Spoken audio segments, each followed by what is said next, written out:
Hello everyone, my name is Anurag Singh and I am a researcher at the Laboratory of Optics and Experimental Mechanics. The title of my presentation is Using Digital Image Correlation to Analyze the Dynamic Mechanical Behavior of Differently Oriented Titanium 6 Al4B.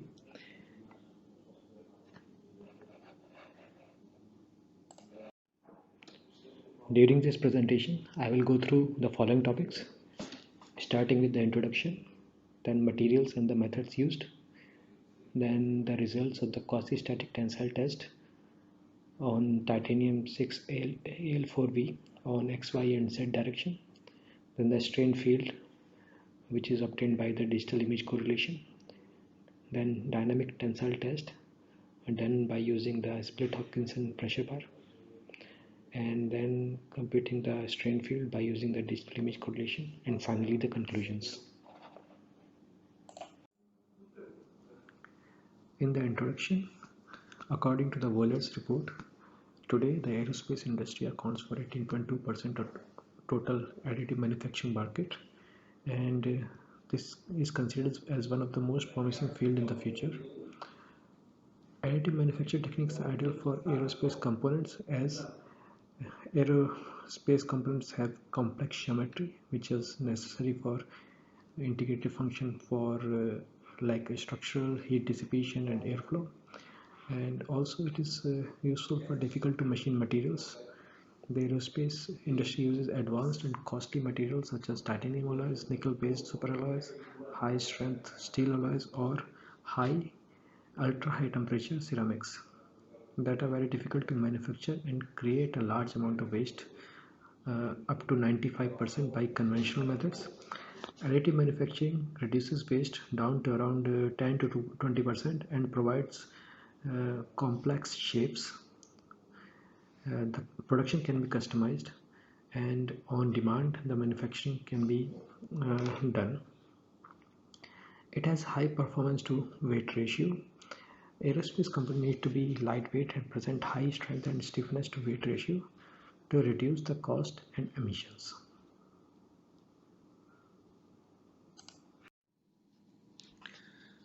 In the materials and methods, the heat-treated titanium 6 aluminum 4 vanadium specimens were supplied by Renishaw in X, Y and Z configurations. The surface reference of these samples were 4 to 6 micron. The surface reference is also dependent on the processing parameters. The processing parameters that are used for this study for manufacturing the titanium 6 specimens, they were head spacing and the layer thickness were fixed at 95 micron and 60 micron, and the laser power kept at 320 watt, and the scan speed was 1500 millimeter per second. From these parameters, the energy density came out to be 37.42 joule per millimeter cube, and by using this parameter the titanium 6 specimens were built in X, Y and Z configuration as you can see in the figure. The chemical composition of the powder was aluminum was around in between 5.5% to 6.5%, and vanadium was 3.5 to 4.5%, and the balance was titanium. And other than that, there were other constituents like iron, oxygen, carbon, nitrogen, hydrogen, yttrium and other residuals. For this study, high rate and the quasi-static tensile experiments were performed on the X, Y and Z oriented titanium 6 specimens. To study the strain rate dependency, the quasi-static tensile test was performed at 10⁻³ per second strain rate, and the dynamic strain tensile test was performed at approximately strain rate of 250 per second. In the quasi-static tensile test result for X, Y and Z orientation, the figures on the top you can see it's from the titanium 6 in XY configuration, the stress strain plot, and the bottom ones are from the titanium 6 in the Z orientation. From these graph you can see that For XY configuration, the stress value is more than 350 megapascal, and for Z configuration it was around 310 megapascal. And in terms of the strain, maximum strain achieved is 10% in case of the XY orientation, and in case of the Z orientation it was around 6%, which is quite less as compared to the XY direction.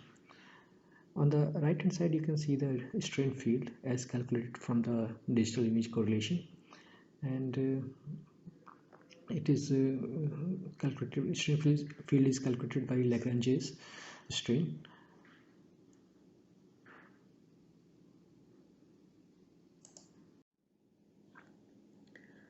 These are the video recordings from titanium 6 XY and titanium 6 Z direction from the digital image correlation from the quasi-static tensile test. First, this is from the XY direction.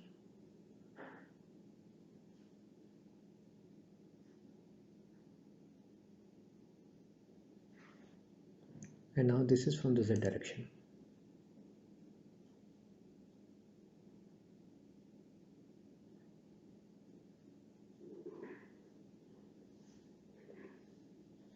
In both the cases, the maximum stress is obtained in the middle of the specimen, and they break right from the middle in both the cases, and the results were quite satisfactory. Here you can see the specimen after the tensile test. All the specimen broke from the middle in XY as well as in the Z configuration, and if you see the fracture surface, they present a ductile kind of a failure. And in terms of the elastic modulus, in XY configuration it was 96 gigapascal, and in Z configuration it was 87 gigapascal, the average values. And the maximum tensile strain was comparatively much lower for Z direction compared to XY direction. Dynamic tensile test for titanium 6 in XY and Z orientation. In XY orientation, the results that we obtained were quite good as compared to the results obtained in the Z configuration, and we might need to again repeat the test for the Z direction just to check whether these results can be improved. The oscillation that you see after the yield point is because of the lack of damper in the Hopkinson bar, and we will try few more experiments by using the damper. And in case of titanium 6 XY configuration, we obtained a good results, and all the specimen broke from the middle.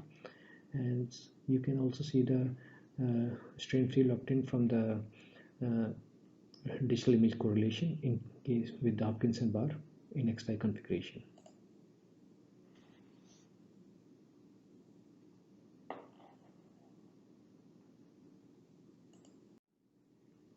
These are the specimen for titanium 6 XY direction for dynamic test after the tensile test.